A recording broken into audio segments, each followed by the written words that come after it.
Bismillahirrahmanirrahim. Assalamualaikum warahmatullahi wabarakatuh. Selamat pagi semua. Selamat pagi. Tengah buat apa tu? Okey. Okey, seperti biasa pagi-pagi kita buat santai pagi lah. Okey. Apa tajuk kita pagi ni? Okey. Okey, secara keseluruhannya pandemik ini memberi kesan yang mendalam kepada semua orang, tak kira di mana-mana sahaja.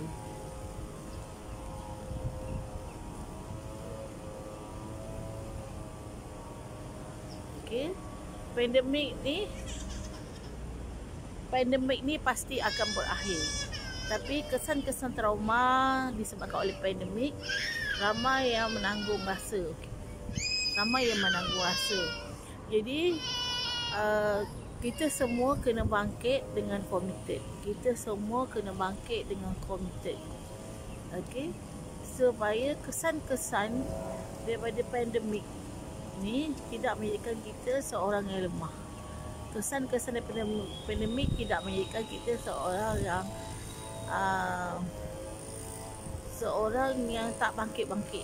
Okey, sebab ujian pandemik ni pada sebelum ni dia adalah bertimpa-timpa bagi mereka yang kena masalah PKP, pendapatan berkurang, ada orang kena buang kerja, ada orang ada masalah apabila tak bekerja, ada masalah ekonomi, ada masalah rumah tangga, ada masalah suami tak nak bertanggungjawab, ada masalah kerap bergaduh disebabkan ekonomi. Okey, jadi insya-Allah pandemik ini akan berakhir. Assalamualaikum cikgu. Waalaikumsalam Kak Aisyah. Apa khabar pagi ni? Okey, kesan-kesan pandemik setiap orang tak sama. Okey,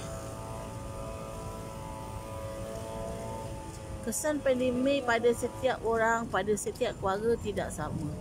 Okey, tapi apa pun kesan yang ditinggalkan oleh pandemik untuk kita semua, okey, kita kena bangkit. Okey, bagi siapa-siapa yang dia down, ada kesakitan, trauma disebabkan pandemik, kena cepat-cepat bangkit. Okey, kita kena sama-sama bangkit dengan committed untuk bina semula diri kita, untuk bina semula ekonomi keluarga kita, untuk bina semula keluarga kita. Okey, pandemik ini memang satu ujian yang sangat-sangat berat. Okey, ada yang jadi kemurungan, ada yang jadi depression disebabkan pandemik. Okey, kita sedia maklum PKP dan pandemik dan PKP memberi kesan kepada ekonomi keluarga, memberi kesan kepada position seorang dalam pekerjaan. Okey, jadi kita sama-sama yakin bahawasanya pandemik akan berakhir. Pandemik akan habis, akan hilang. Okey, jadi bangkit dengan committed. Macam mana nak bangkit dengan committed? Kita ingat balik matlamat hidup kita. Matlamat hidup kita apa? Okey, hidupnya kita kat dunia ni untuk apa? Okey, kalau position kita ini sebagai seorang ibu, position kita sebagai seorang ayah. Okey, kita ada anak, kita ada keluarga, kita pun ada mak ayah lagi, kan? Contoh ya.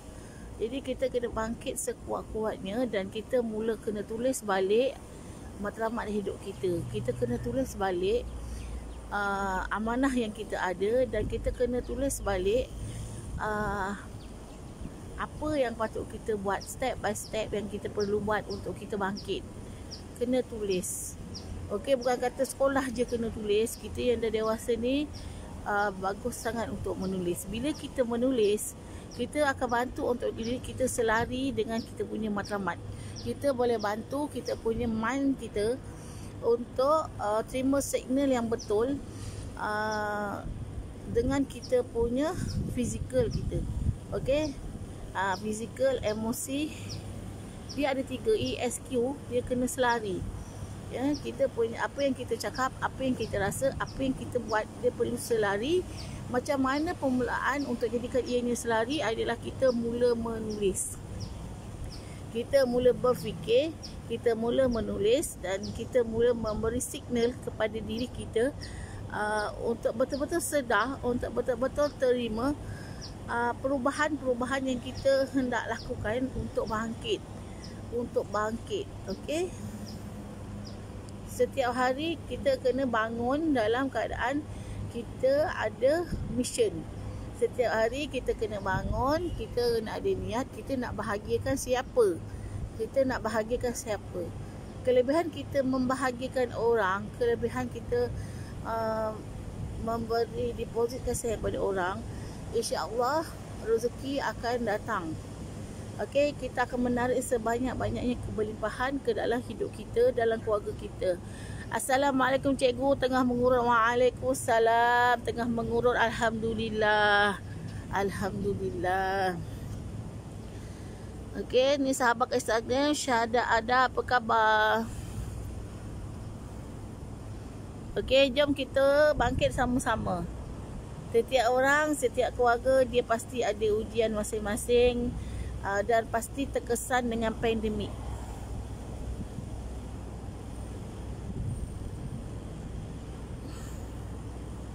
Okey, pasti terkesan dengan pandemik.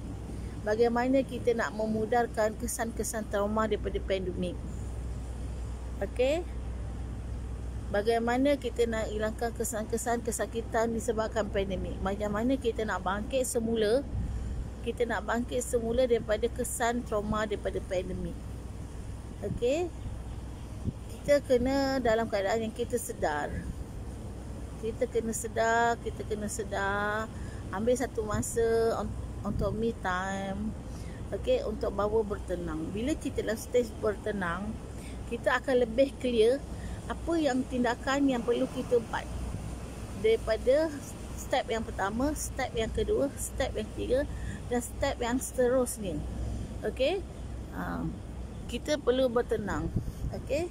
Kalau korang biasa dengar guru-guru, sifu-sifu ajar, kita tak boleh berada di masa yang lampau. Kita contoh jasad kita, roh kita duduk di masa ini. Tapi sekiranya mind kita duduk di masa lepas, kita hidup dalam kesedihan, dalam kemarahan, dalam rasa tak puas hati, dalam rasa menyalahkan diri. Okey, kalau kita hidup dalam masa ini, kita hidup pada hari ini, waktu ini, tapi jasad kita dan fikiran kita pada masa akan datang, benda yang belum tentu jadi, benda yang belum pasti dia akan ada, kita akan hidup dalam kebimbangan, ketakutan.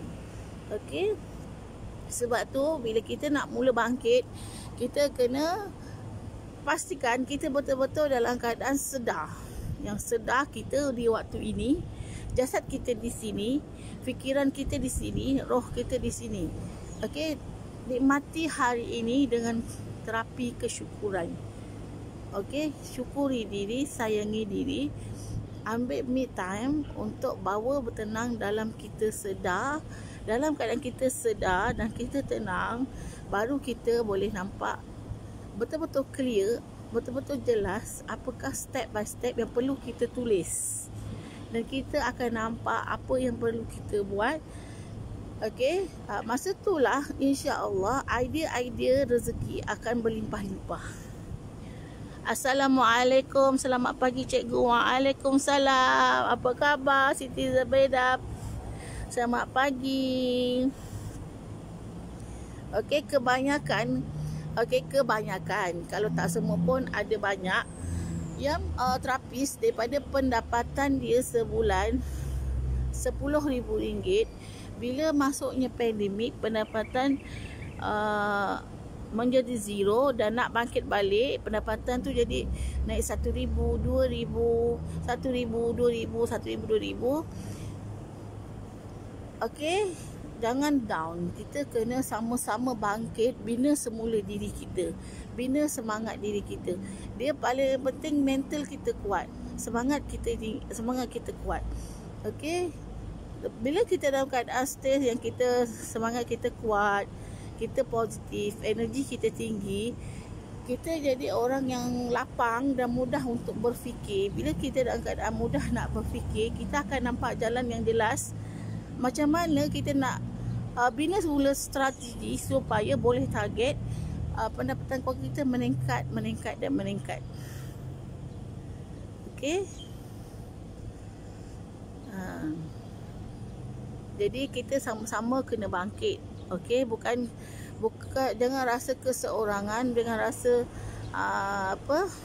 ada orang sampai trauma pandemik ni menyebabkan dia rasa nak mati, rasa macam tak guna hidup lagi, rasa dah tak ada harapan. Itu hanya rasa di dalam. Rasa yang di dalam, kita yang perlu urus, kita yang perlu kawal. Kalau kita berjaya mastery diri kita, insya-Allah kita boleh delete dia perasaan tu, atau kita boleh kawal, atau kita boleh urus betul-betul supaya kita boleh switch diri kita berada dalam keadaan positif. Bila kita positif, emosi kita dalam keadaan, kita cuba untuk adakan diri kita dalam emosi yang bagus, energi akan jadi tinggi. Bila energi tinggi akan menarik semua perkara baik tu datang. Okey? Okey, dia simple je. Tajuk hari ni juga adalah simple, dia berkait dengan energi. Macam mana nak berada di masa ini. Okey, kemudian untuk tulis semula matlamat kita. Kenal pasti apakah tindakan step by step yang perlu kita buat untuk kita bangkit dengan committed. Okey, bila duduk me time, ambil buku, ambil pen untuk tulis, pastikan kita dalam keadaan tenang, dalam keadaan sedar yang kita ada masa ini. Masa sekarang ni aku dekat sini. Aku bukan ada 20 tahun lepas ada peristiwa-peristiwa yang menyebabkan aku terluka, aku hancur hati. Bukan. 20 tahun lepas tu tinggalkan dia. Kita duduk di masa ini, nikmati masa ini, bertindak dengan cara yang betul. Okey? Jangan hidup di masa lampau sebab akan menjadikan kita low energy. Jangan hidup pada masa depan yang belum pasti. Ia akan menyebabkan kita dalam kebimbangan. Bila kita kebimbangan, semangat kita turun naik dan kita tak pasti sebenarnya, ataupun kita sebenarnya tak sedar yang kita ni bukan berada di tempat yang betul, dan emosi kita turun naik. Jadi kita tak dapat nak menarik perkara-perkara yang bagus masuk dalam hidup kita. Okey? Kita sendiri yang bertanggungjawab pada diri kita. Kita sendiri yang bertanggungjawab untuk urus emosi kita, untuk jaga emosi kita, untuk pilih setiap hari, untuk pilih berada dalam emosi yang mana. Okey? Sebab tu selalu cikgu tekankan, kita kena tahu bila kita dalam emosi yang negatif, kita dalam energi yang rendah. Energi yang rendah akan membuatkan lesu. Energi yang rendah akan membuatkan kita rasa sakit, rasa penat, rasa susah nak berfikir. Okey, stuck. Okey, sebab tu setiap hari kena pilih emosi-emosi yang positif. Emosi yang positif ini energinya sangat tinggi. Kita energetik. Kita lapang dada, fikiran tenang, fikiran tajam. Okey?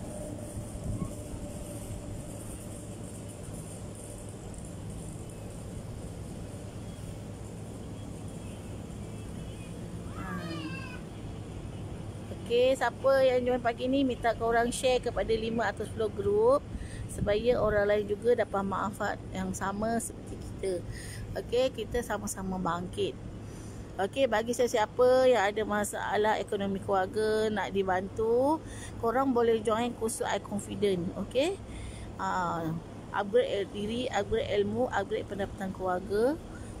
Okey, dengan menguasai ilmu urut tradisional, penjagaan dalam pantang dan rawatan mati butik. Okey.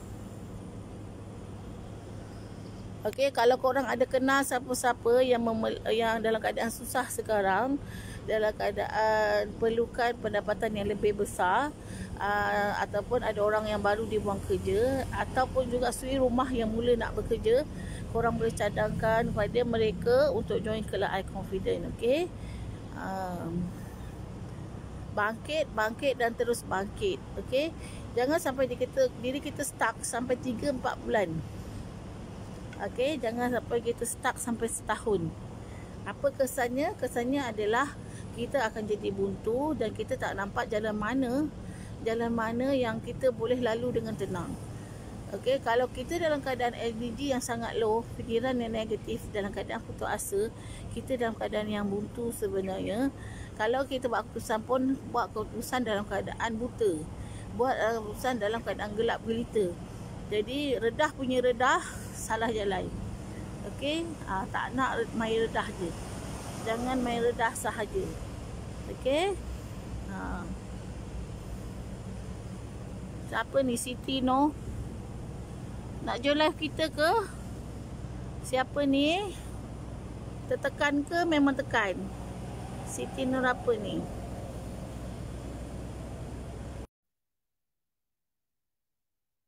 Okay. Kita kena sama-sama bangkit. Kita sama-sama saling memberi kebaikan. Kita sama-sama memberi kasih sayang. Kita sama-sama menyebarkan kasih sayang. Okay?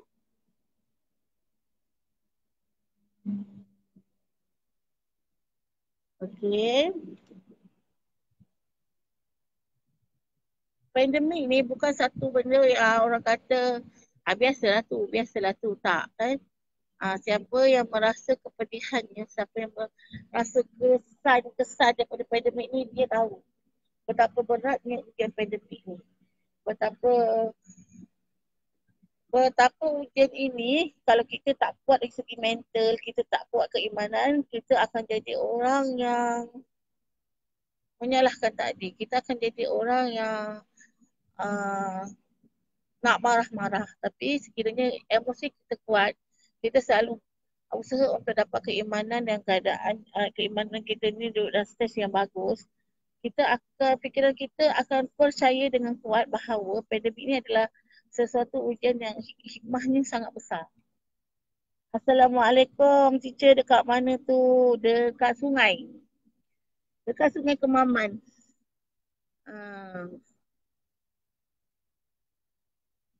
Kita dekat sungai.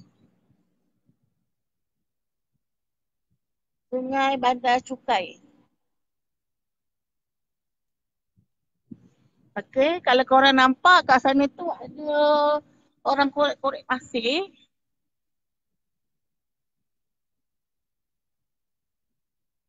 Semalam cikgu live dekat tempat bot, dekat sebelah sana. Sekarang cikgu berada di sebelah kanan. Sebelah tengah. Sebelah tengah pemandangan dia ada orang korek-korek pasir, ada projek korek pasir, ada pokok kelapa, okey? Tertekan. Oh, tak apa.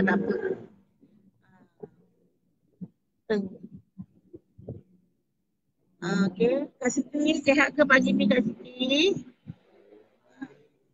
Kak Siti Nafizah, buat apa pagi ni? Khabar sihat ke? Okey, kita kena sama-sama bangkit. Dan semakin nampak jalan bahawasanya pandemik ini akan berakhir. Pasti akan berakhir. Tak ada makhluk yang bersifat kekal. Okey? Pandemik COVID ini adalah makhluk Allah SWT. Makhluk, sesuatu perkara yang bersifat makhluk, dia tidak kekal. Hanya Allah SWT sahaja yang bersifat kekal. Okey, sekarang semakin cerah berjalan. Nampaknya harapan tu semakin tinggi, jalan tu semakin cerah.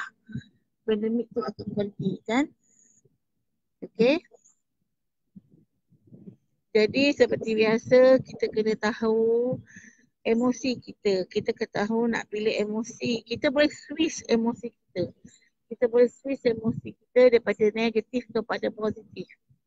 Okey, dan kita boleh pilih untuk hidup dalam keadaan sedar ataupun hidup dalam keadaan tidak sedar. Kalau selama ni kita hidup dalam keadaan tak sedar, tolong berubah untuk masuk dalam stage hidup dalam sedar. Tenang dalam sedar. Buat keputusan dalam sedar. Jadi kena tahu, kita kena tahu tadi masa lepas, masa ini dan masa akan datang. 3 masa ni kalau kita kenal pasti betul-betul, kita akan tahu kita ni berada kat mana. Kita ni kat mana sebenarnya. Okay? Kalau kita sibuk dengan masa lampau yang menyakitkan, kita tak nampak peluang bahagia kita waktu ini. Okay, tak sedar. Sibuk fokus masalah, kita tak sedar peluang yang Allah bagi kat dunia ni. Okay, masalah yang Allah beri pada kita tu, sebanyak sifu yang mengandaikan ianya adalah setitis air daripada lautan. Setitis daripada jari kita tu, kita celup kat lautan setitis ni. Tapi lautan Allah tu sangat luas. Dalam lautan tu banyak rezeki. Petroleum, hidupan laut, semua rezeki. Okay? Tapi bila kita tak fokus pada penyelesaian, kita tak nampak jalan. Kalau kita fokus pada masalah masa dulu, kita akan duduk dalam gelap gelita. Kita tak nampak peluang rezeki, peluang bahagia, kita tak nampak peluang hidup dengan bagus yang ada di sekeliling kita sebab kita hidup dalam keadaan tidak sedar sebenarnya. Okey, jadi korang kena sedar, kena mula sedar, korang kena mula sedar yang korang kena sedar. Macam tu. Okey.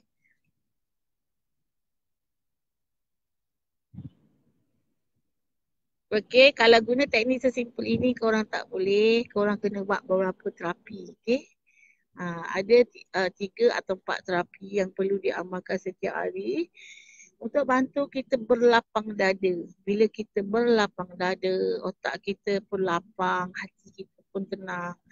Kita akan mudah untuk sedar dengan mudah. Mudah nak sedar. Okey. Kita bukan saja terapis kena belajar teknik urut. Terapis cuma kena belajar minyak urut apa nak pakai. Terapis bukan terhad kepada baju apa yang dia nak pakai masa nak pergi urut. Terapis tidak terhad kepada macam mana dia nak buat marketing. Terapis tidak terhad kepada berapa target dia bulan ini. Tidak terhad kepada itu. Sebab terapis juga perlu ada ilmu rawatan diri sendiri. Rawat diri sendiri. Bukan sekadar rawat fizikal, emosi perlu dirawat, hati perlu dirawat. Ia adalah antara tips untuk lancar rezeki. Untuk jemput rezeki. Rezeki tidak perlu dikejar-kejar sehingga penat lelah sampai tak ada rehat, sampai tak ada masa nak fikir. Okey, rezeki adalah dijemput, diambil. Kita dilahirkan telah Allah dah tetapkan rezeki masing-masing. Jadi tak perlu bergaduh, tak perlu iri hati, tak perlu sakit hati kalau ada orang buat benda yang sama seperti kita. Okey, dia bukan potong line kita, dia bukan potong market kita, dia bukan curi rezeki kita, dia bukan rompak rezeki kita. Dia membantu kita dalam bidang yang sama. Okey. Kita kena dalam keadaan yang sedar. Simple je kan? Okey, cikgu minta tolong ke korang. Kalau ada kenal siapa-siapa yang dalam susah, tolong bantu dia orang macam mana nak upgrade diri, upgrade ilmu dan upgrade pendapatan keluarga. Okey, dengan menguasai ilmu urutan. Okey, join kursus iConfident. Okey, korang boleh klik website iConfident. Okey. Okay, terima kasih pada yang join pagi ni. Cikgu minta maaf kalau ada tersalah cakap. InsyaAllah selagi ada umur cikgu kat dunia ni, cikgu akan cuba bantu korang dengan sebaik-baiknya lah. Okay, semoga Allah memudahkan kita semua. Semoga Allah buka jalan kita untuk bangkit. Semoga kita boleh hidup dalam sedar. Bila kita sedar, kita hidup dalam keberlimpahan. Keberlimpahan bahagia, keberlimpahan rezeki, keberlimpahan keberkatan, keberlimpahan kasih sayang dan semua keberlimpahan. Okey? Okey, untuk korang yang nak dibantu boleh klik iConfident.com. Okey? Okey, Assalamualaikum warahmatullahi wabarakatuh. Bye-bye.